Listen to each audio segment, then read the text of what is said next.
morning students. Yesterday I had taken sentence definition and kind of sentences and interrogative kinds. Today I will take parts of a sentence. Every sentence is divided into two parts. Her sentence को हम दो part में divide करते हैं. उसका first part होता है subject and second one is predicate.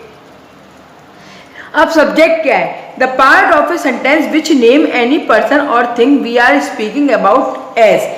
एक ऐसा पार्ट जो किसी पर्सन के बारे में हो, किसी चीज के बारे में हो, जो पार्ट है, इसका मतलब वो क्या होता है? Subject. For example, Hari came here. कौन आया है यहाँ पे? हरी. तो Hari is subject and other part of this sentence are predicate. Next, the sun shines. सूरज शाइन करता है. तो कौन करता है shine? The sun. Hari is subject and second one में the sun is subject. Sometimes a sentence can consist of two or more subject. कई बार क्या होता है कि किसी सेंटेंस में दो या दो से ज्यादा भी सब्जेक्ट हो सकते हैं. The subject are usually joined by the conjunction. और सब्जेक्ट किससे जुड़ा होगा? जब दो सब्जेक्ट होंगे तो कंजक्शन से जुड़ा होता है हमेशा. और कंजक्शन क्या होते हैं? And or, both and, either or, neither nor, as well as, along with और, not only but also. For example, अब एग्जाम्पल क्या कह रहे हैं? My mother and my granny. मतलब मेरी मम्मी और मेरी दादी जो है आर गोइंग टू मॉल. मेरी मम्मी और मेरी दादी यानी काम करने वाले यहाँ पे कितने जने हैं? दो. तो ये दो मेंबर जो है या ये दो पर्सन है, बोथ आर सब्जेक्ट. तो ये जो हमने देखा कि दो सब्जेक्ट इस सेंटेंस में आए और मैंने इन सब्जेक्टों को एक वर्ड से जोड़ा, एंड से. And is a conjunction word. Second example, either Ram और श्याम. आइदर राम और Shyam will win the race. या तो राम या फिर श्याम क्या रेस को जीतेंगे, जीत सकते हैं या जीतेंगे. यहाँ पे क्या है? आइदर और. मैंने आपको ऊपर बताया था डेफिनेशन में क्या होता है. कई बार जब दो कंजक्शन आते हैं तो हम कंजक्शन वर्ड से जोड़ते हैं. और either or, neither nor, and, but also, ये सब हमारे क्या होते हैं? कंजक्शन होते हैं. तो क्या होगा? आइदर राम और श्याम. यहाँ पे दो सब्जेक्ट है, will win the race. Third, the soldier as well as the general. अब यहाँ पे दो सब्जेक्ट कौन से हो गए? सोल्जर और general. The soldier as well as general are marching. Soldier और जनरल जो है दोनों क्या कर रहे हैं? मार्चिंग कर रहे हैं. तो यहाँ पर भी आपको क्या मिल गए? दो सब्जेक्ट मिल गए. और आपने काय से जोड़ा दो सब्जेक्टों को? कंजक्शन वर्ड से. Next one example, A car along with a truck. अब यहाँ पे एक कार की और एक ट्रक की चर्चा हो रही है. A car along with a truck was towed away by a crane. towed मतलब मुझे खींचा गया. किसके द्वारा? क्रेन के द्वारा. तो हमने इसको किससे जोड़ा? along से. नोट, अब देखिए इसका क्या इंपॉर्टेंट पॉइंट है. when a verb has two or more subject. जब किसी वर्ब के साथ दो और दो से ज्यादा सब्जेक्ट होते हैं, we say that the verb has a compound subject. तो वर्ब क्या बन जाती है? कंपाउंड सब्जेक्ट के रूप में हो जाती है. अब आता है आपका प्रेडिकेट. प्रेडिकेट क्या है? अभी मैंने आपको पढ़ाया, जो काम करता है या कोई पर्सन हुआ या कोई थिंग हुई या कोई भी चीज हुई तो वो आपकी क्या बन जाती है? सब्जेक्ट बन जाती है. और कई बार क्या होता है, ये भी सिखाया मैंने आपको कि किसी सेंटेंस में आपको दो सब्जेक्ट भी मिल सकते हैं. उसकी क्या है? कंडीशन है. वो कब मिल सकते हैं? जब आपके सब्जेक्ट किसी भी कंजक्शन से ऐड होंगे, तब वहां पे आपके दो सब्जेक्ट मिल सकते हैं. अगर वहां कंजक्शन का यूज नहीं हो रहा तो आपका केवल एक ही सब्जेक्ट रहेगा. Next one is predicate. Predicate क्या होता है? अब देखिए, अभी मैंने सिखाया था आपको सब्जेक्ट. सब्जेक्ट मतलब क्या होगा? जो काम करने वाला है. और जो बाकी रिमेनिंग सेंटेंस का पार्ट होता है, इट इज कॉल्ड प्रेडिकेट. वो क्या बन जाता है? प्रेडिकेट. अब प्रेडिकेट क्या होते हैं? This is a part of sentence. ये भी एक सेंटेंस का पार्ट है. Which tells us about the doing of the subject. क्या मतलब है? ये हमें ये बताता है कि जो आपका सेंटेंस में सब्जेक्ट है वो क्या काम कर रहा है. अभी हमने सब्जेक्ट में क्या सीखा था कि कौन काम कर रहा है. और प्रेडिकेट में क्या सीखते हैं कि जो सब्जेक्ट है वो क्या काम कर रहा है. एग्जाम्पल देखिए, हरी केम हियर. हरी यहाँ आया. अब हरी क्या हो गया? सब्जेक्ट. और केम हियर क्या हो गया? उसका predicate.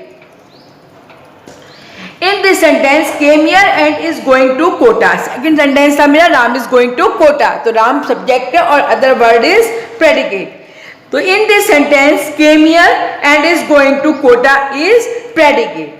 Sometimes a sentence can consist of two or more. अभी मैंने इससे पहले बताया था आपको, कभी कभी क्या होता है दो सब्जेक्ट होते हैं और कभी कभी क्या होता है सेंटेंस में दो प्रेडिकेट भी होते हैं. The predicate are usually joint. ऐसे आपके जैसे सब्जेक्ट जुड़ते हैं ऐसे प्रेडिकेट जुड़े होते हैं. किससे जुड़े होते हैं? कंजक्शन वर्ड से. कंजक्शन वर्ड क्या होते हैं? And, or, both, either or, neither nor, as well as, along with और नॉट ओनली बट आल्सो. ये आपके कंजक्शन वर्ड होते हैं. अब दोनों में ये कंडीशन है. अब हमेशा ध्यान रखिए, अगर दो सब्जेक्ट होंगे तब भी कंजक्शन वर्ड जोड़ेगा, दो प्रेडिकेट होंगे तब भी कंजक्शन वर्ड उनको जोड़ेगा. अब इसका एग्जांपल देखिए, Aditya lives in Chennai and speaks Tamil. अब देखिए सब्जेक्ट यहाँ पे आपका एक है. कौन है?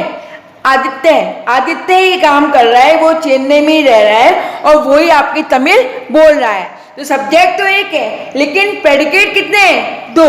और प्रेडिकेट किससे जुड़े हुए हैं? कंजक्शन से. और कंजक्शन वर्ड क्या है? And. Second, the dolphins swam and splashed near our boat. जो मछली है, डॉल्फिन जो है, एक अकेली डॉल्फिन है, सब्जेक्ट आपका एक है और काम कितने कर रहा है? दो. तैर भी रही है और क्या है, उनकी जो बोट है उससे स्प्लैश भी हो रही है. तो यहाँ कहने का मतलब ये है कि चाहे सब्जेक्ट एक दो हो या प्रेडिकेट दो हो, सिंपल सी बात है, दोनों जब प्रेडिकेट सब्जेक्ट होंगे आपके कंजक्शन वर्ड से ज्वाइन होंगे. अब मोस्ट इंपॉर्टेंट थिंग कौन सी है? when two or more verbs or verb phrase that share and some subject are joined by a conjunction we call it compound predicate. क्या बोलेंगे इसको हम? compound predicate. अब आता है आइडेंटिफाइंग द सब्जेक्ट. अब ध्यान रखिए, जैसे मैंने आपको सेंटेंस के काइंड बताए थे, तो आइडेंटिफाई द सब्जेक्ट भी क्या होता है, उस काइंड के थ्रू ही हम करते हैं.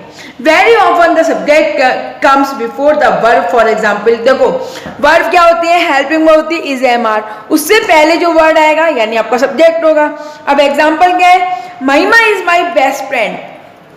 महिमा क्या है? आपका सब्जेक्ट. और इस क्या है? आपका हेल्पिंग वर्ड. तो यहाँ पे ये कह रहा है, कई बार क्या होता है कि सब्जेक्ट से वर्ब से पहले क्या आता है? सब्जेक्ट आता है. हाउएवर, जबकि इन सम सेंटेंस, कुछ सेंटेंसों में the subject follows the verb. और कुछ सेंटेंस में क्या होता है, जो सब्जेक्ट होता है ना वो वर्ब को फॉलो करता है. कैसे? पहला वो है उसका condition, sentence that began with here and there. जब भी आपका सेंटेंस हेयर और देयर से स्टार्ट होगा तो क्या होगा? इन जब भी सेंटेंस उसके एंड में क्या होगा? इसके एंड में सब्जेक्ट आएगा. For example, there are two puppies. अब मैंने आपको स्टार्टिंग में बताया था, अपनी कंडीशन ये है कि हमारा सेंटेंस स्टार्ट हो रहा है हियर एंड देयर से और वर्ब कहाँ आ रही है? वो सॉरी सब्जेक्ट कहाँ आ रहा है? बाद में, एंड में आ रहा है. जब कब आएगा एंड में? जब आपका सब्जेक्ट हियर और देयर से स्टार्ट होगा. Second example, here is the shop. यहाँ क्या है? शॉप है. पहली कंडीशन क्या थी? Sentence is beginning starting is here and there. दूसरा क्या होगा? इंटेरोगेटिव. अब देखो आप, interrogative sentence the subject follows the auxiliary verb the. For example, अब क्या होता है? ऑक्सिलरी वर्ब क्या होती है? मैंने आपको कहा माया नीड्स अनदर ब्लैंकेट. माया को क्या है? अदर दूसरे ब्लैंकेट की जरूरत है. लेकिन जब मैंने आपके सामने क्वेश्चन रखा कि इसको इंटेरोगेटिव बनाओ, तो आप क्या हो जाओगे? हमको ये टेंशन हो जाता है कि इसमें वर्ब तो दिख नहीं रही, तो हम क्या आगे रखेंगे? तो इसको कहते हैं सिंपल प्रेजेंट के इंटेरोगेटिव सेंटेंस.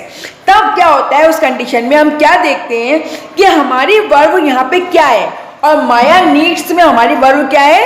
नीड्स. तो नीड्स में जब एस लगा हुआ है और माया सिंगुलर है तो हम हमेशा डस का प्रयोग करेंगे. हमेशा ध्यान रखिए.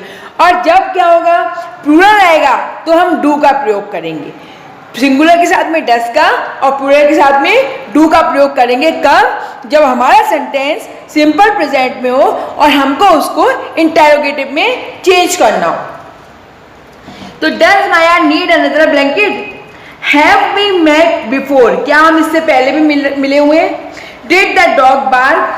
To find the subject we should change the question into a declarative sentence. अब मेरी बात सुनिए, डज आगे आया आपका या हेल्पिंग वर्ब कोई भी आगे आई तो वो आपने बना दिया इंटेरोगेटिव सेंटेंस। लेकिन जब मैंने ये कहा कि इस सेंटेंस को आप इंटेरोगेटिव से असर्टिव में चेंज करो या डिक्लेरेटिव में चेंज करो, तो आपके इमीडिएटली माइंड में ये क्वेश्चन उठना चाहिए कि डू, डज, हैव वगैरह जब भी आएंगे तो हम क्या करेंगे, इनको हटाते ही हमारी वर्ब में चेंज हो जाएगा। अब आप पहला वाला सेंटेंस देखिए, मैंने इंटेरोगेटिव में बोला था does Maya need another blanket. अगला क्वेश्चन ये कह रहा है मेरा कि इसको डिक्लेरेटिव में चेंज करो, असर्टिव में चेंज करो, तो मैं क्या करूंगी, मेरे दिमाग में फटाफट ये क्वेश्चन आना चाहिए कि वहां डज लगा हुआ है तो मैं माया नीड्स कर दूंगी, माया नीड्स अनदर ब्लैंकेट। ऐसे second example, have we met before, तो वी हैव मेट बिफोर। हमेशा ध्यान रखिए हैव के साथ में वर्ब की थर्ड फॉर्म यूज करते हैं।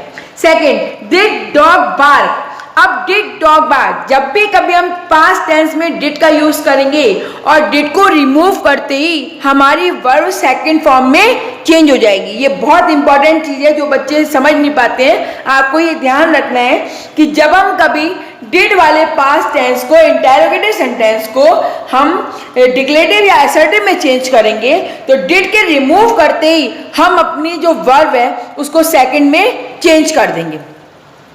कैसे करेंगे, यहाँ पे मैंने बोला डिड द डॉग बार्क, अब डिड आया है तो क्या आएगी, फर्स्ट फॉर्म, और डिड हटते ही, रिमूव होते ही क्या हो जाएगा, सेकंड फॉर्म में चेंज हो जाएगा, द डॉग बार्क्ड। अब आता है थर्ड आपका, जैसे काइंड ऑफ सेंटेंस मैंने सिखाए थे, इंपेरेटिव सेंटेंस।